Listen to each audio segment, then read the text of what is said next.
आते ही आप लोगों से बात करना चाह रहा था। मेरा तबीयत काफ़ी बिगड़ गया। मैं फिर घर में सोया, फिर नहाया, फिर उसके बाद भी ठीक नहीं लगा, शाम को तो नहीं आ पाया। दरअसल आप लोगों को यहाँ अभी बुलाने का मतलब ये है कि 18 तारीख को एक बड़ी घटना हुई। उसके बाद जो घटना आंध्र प्रदेश में दिखाया गया, और वो बहुत नाटकीय है, बहुत ही नाटकीय है, और कोई भी आदमी विश्वास नहीं करेगा जो घटनाएं घटी है। मैं तब तक तो आंध्र प्रदेश में ही था, गुजरात में था, तब ये सभी घटनाएं की जानकारी मिली। लेकिन ये कहना कि हिडमा का इनकाउंटर हुआ एकदम फर्जी है, इस बात पर कोई सच्चाई नहीं है। उनको पकड़ के मारा गया और कहीं पहले मार के वहाँ पे लाशों को रख दिया गया, बाद में इनकाउंटर स्थल बताया गया, और वो सब सबूत खत्म हो जाए उसके बाद ही मीडिया को उधर जाने देंगे। ये स्थितियाँ हैं अभी फ़िलहाल। और वो जो लोग, जितने लोग, उसके बाद और क्या है, अब 18 तारीख को ये घटना हुई, दो दिन बाद कल तो स्पष्ट रूप से पता लगा कि 50 लोगों को अरेस्ट कर लिया गया है। ये शायद परसों से ही पता लग रहा था, तो कल एकदम पुष्टि हुई कि उनको अरेस्ट कर लिया गया। तो आप लोग बताइए कि आप ही लोग भी अंदाज़ लगाइए, आप लोग इतने नक्सलाइटों के मामले में कवर करते रहे हो, 50-50 लोग क्या अरेस्ट होने के लिए उधर जाएंगे? एक सवाल है कि क्यों अरेस्ट होने जाएंगे? और कोई बात ही नहीं। अरेस्ट होते तो इधर होते, उधर क्यों होते? और सब इधर के लड़के हैं, ज़्यादातर अपने सुकमा ज़िले के हैं, बीजापुर के हैं, और बाकी नहीं हैं इधर उधर के। तो ये सब दरअसल इस पूरे मामले में खेल ऐसा हुआ कि ये जो देवजी है, जो नक्सलाइटों का बड़ा लीडर हुआ करता है, वो इन सब को लेके गया पहले से ही। और चलो हम लोग आंध्रा जाते हैं, और आंध्रा जाकर के एक तो वो सिलेंडर करवाने के नाम से वो अपना वजूद भी बड़ा करना चाहता है आंध्र प्रदेश के अंदर, अपना ये छवि, ताकि बाद का जीवन उनको थोड़ा राजनीति में या दूसरे जगह पे थोड़ा बेहतर हो जाए। उस हिसाब से इन सब का इस्तेमाल किया, चलो जाना है। और हिडमा को उन्होंने एक तरह से देवजी ने ही इनको मरवा डाला, पुलिस को बोल करके इनको मारो। और आप यकीन नहीं करोगे, उनके ऊपर आप जितने अखबार देखोगे आप, सारे बड़ी घटनाओं का मास्टरमाइंड हिडमा। तो ये जो इतने पढ़े लिखे जो लोग हैं, आंध्रा से आए वाले, तेलंगाना से आए वाले, घास छिल रहे थे, इन्हीं लोगों ने तो सब करवाया ना ये सब। और सारा इल्ज़ाम हिडमा, और खुद लोग बच गए, और मरवा डाला उसने, और बाकी लोगों को अरेस्ट करवाया ताकि कोई सबूत न मिल पाए, और खुद आराम से है कहीं। और कहीं ऐसा दिखा रहा है, कहीं वो गिरफ्तार हुआ बताते हैं, तो कहीं इनकाउंटर बता रहे हैं, ना उनका गिरफ्तार हुआ है ना इनकाउंटर हुआ है। वो आराम से है आंध्र प्रदेश का, मैंने सरकार का वो मेहमान बनकर। ये एक सच्चाई है, मैं जो आप लोगों को बताना चाहता हूँ कि इसको दिखाना चाहिए और लिखना चाहिए कि ये पैक इनकाउंटर है। और देवजी, उन्होंने पूरा षड्यंत्र करके इन सबको लेके गया, और हिडमा को मरवाने के बाद सारे इल्ज़ाम जो बस्तर के अंदर घटित हुआ, उन सब का इल्ज़ाम उनके ऊपर लगा। और चूँकि अब मर गया तो वो अपना सामना तो नहीं कर सकता ना, वो जो आरोप लगे हैं वो कैसा स्पष्ट कर पाएगा, बता पाएगा कि मैं ये घटनाओं में था ऐसा। वो निश्चित रूप से, अब आप लोगों को समझना चाहिए, अब ताड़मेटला में 76 जवान मारे जाते हैं, उसमें मास्टरमाइंड बता रहा है उस समय रमन्ना, उस इलाके का जोनल क्या नाम, सब जोनल कमेटी का सेक्रेटरी प्रमुख रमन्ना।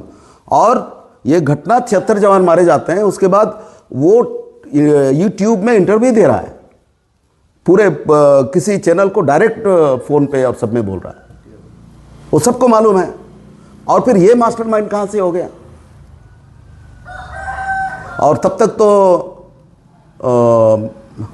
शायद ये जोनल कमेटी में आ गया था, पर एक नया था, क्योंकि उस समय कल्लूरी ने इतना हवा बना लिया था कि ये देखो आंध्रा वाले आकर के तुम्हारा इस्तेमाल कर रहे हैं यहाँ के लोगों का, और तुम लोग नीचे के नीचे ही हो, बाकी सब लीडर तो वही लोग हैं। कल्लूरी और बाकी लोगों ने, प्रेस के लोगों ने भी ये हवा बनाया, और उसकी वजह से पहला आदमी है जिसको जोनल कमेटी में लिया गया।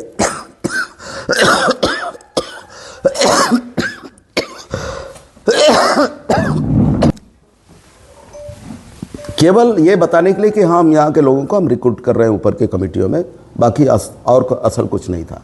हाँ, निश्चित रूप से 76 जवान मारने में इनका वो रहा होगा, योगदान का मतलब है कि वो भी रहा होगा, शामिल रहा होगा, और कुछ घटनाओं में शामिल रहा होगा। ये बोलना कि नहीं वो जिरम घटना में तो था ही नहीं, पुलिस रिकॉर्ड में भी है, नहीं वो था ही नहीं।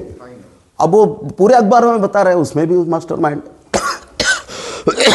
बेटा में उनका योगदान बताते हैं। और क्या नाम, वो जो एक कैंप को जलाया नहीं थे रात में रानी, उसमें तो आखिर इड़मा क्या था, वो सारी घटनाओं का ये सब कहीं ना कहीं षड्यंत्र के साथ यहाँ के लड़कों को बदनाम करना है, और जो कुछ हुआ उनके लिए ये जिम्मेदार। आंध्रा के लोग तो बिल्कुल पाक साफ हैं, बिल्कुल मैंने गुनाहगार ही नहीं। दिक्कत ये है कि इस सारे मामले में जिम्मेदार आंध्रा के लोग हैं, और पढ़े लिखे थे, सबको मरवा डालने में, गांव वालों को भी मरवा डालने में, और पुलिस को मरवा डालने में भी उनका बड़ा योगदान। और आज उन लोग अपनी छवि, जो बचे हुए ज़िंदगी में अपनी छवि को बेहतर बनाने के लिए सारा इल्ज़ाम यहाँ के लड़कों को तो ये एक सच्चाई है। और यहाँ के लड़के लोग बिल्कुल लड़ाई में शामिल रहे होंगे, नहीं होने का कोई सवाल ही नहीं रहे, लेकिन ये केवल आदेश का पालन करते रहे। आदेश ये करना है तो किए, वो नहीं करना है नहीं किए, यही हुआ। और हम अच्छी तरह हिड़मा को जानते हैं, मैं तो अच्छी तरह जानता हूँ, और वो हर घटना का मास्टरमाइंड हो ही नहीं सकता। और मैं ये कह सकता हूँ कि किसी भी घटना का मास्टरमाइंड नहीं है। मास्टरमाइंड तो सब आंध्रा के लोग थे, एकदम कोई बात ही नहीं। और ये सब आरोपित करके, मैं तो अभी इनके बड़े नेताओं से भी कभी मिलने देंगे तो हम मिलेंगे कि ये एक आप लोगों ने, सबसे पहला तो जुल्म इन लोगों ने ये किया कि यहाँ के लड़कों लोगों को उन्होंने संगठित किया, नहीं हम क्रांति करेंगे, समाजवाद लाएंगे, बराबरी लाएंगे, करेंगे। अब शोषण उस रूप में था नहीं, जो भी शोषण था फॉरेस्ट डिपार्ट का था, पुलिस का था। उनको उस समय जंगल गांव में जाना था, लोगों को घर बनाना था, गांव बनाना था, तो फॉरेस्ट वालों को 2-4 लोगों को पिटाई किया, और वो एक तरह से फॉरेस्ट वाले जो पहले जुल्म करते थे 80 के पहले, वो उसके बाद विश्वास लोगों का हुआ और उसका बहुत फ़ायदा उठाया। और दोबारा दूसरा जो घटना हुई वो है सलवा जुल्म। और सलवा जुल्म पहले जो शोषण हो रहा था उसके लिए भी जिम्मेदार सरकार है, और बाद में जो सलवा जुल्म शुरू हुआ वो भी सरकार जिम्मेदार है, जिसकी वजह से इतना बड़ा नक्सलाइट मूवमेंट बढ़ा। एकदम सीधे सीधे हर घटना के लिए सरकार यहाँ जिम्मेदार। अगर ये वन विभाग का, पुलिस का अत्याचार उन इलाकों में नहीं होता तो नक्सलाइटों को इतना समर्थन नहीं मिलता है उन इलाकों में। और उसके बाद भी थोड़ा उस टाइप का नहीं था। जुड़ूम ने इनको पूरा ताकत दे दिया।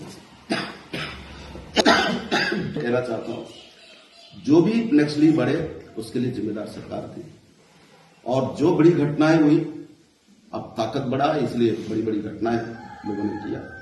और सलवा जुल्म के द्वारा जितना अत्याचार हुआ, नुकसान किया गया, गांवों को जलाया गया, उसका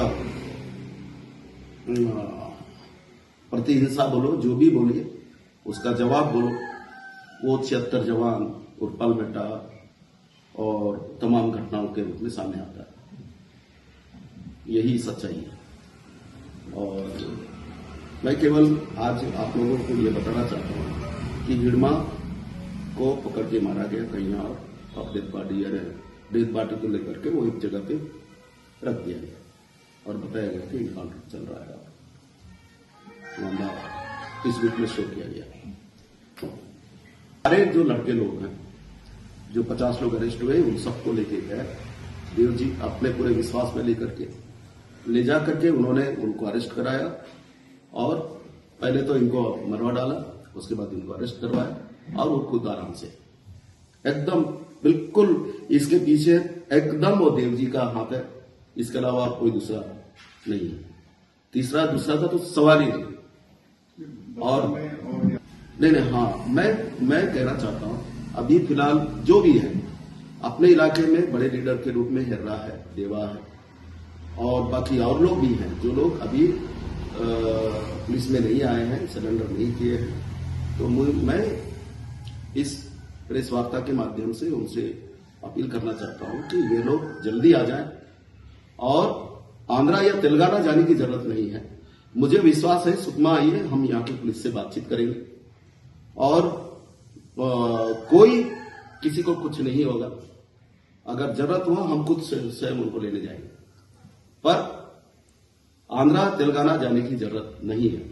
और मैं दूसरे जिले जाने की भी बात नहीं कर रहा। आप कोई भी हो, बस्तर के अंदर आओ, कोई दूसरे हिस्से में है, तो मैं चाहता हूं कि वो लोग सुकमा में आए और मैं सारा जो चैलेंज है, जो भी दिक्कत होगा, मैं उन दिक्कतों का सामना करके भी मैं जाऊंगा। मेरा भले तबीयत अभी खराब है, वो लोग आ जाए, आज आ जाए, कल आ जाए, हम खुद ले जाए।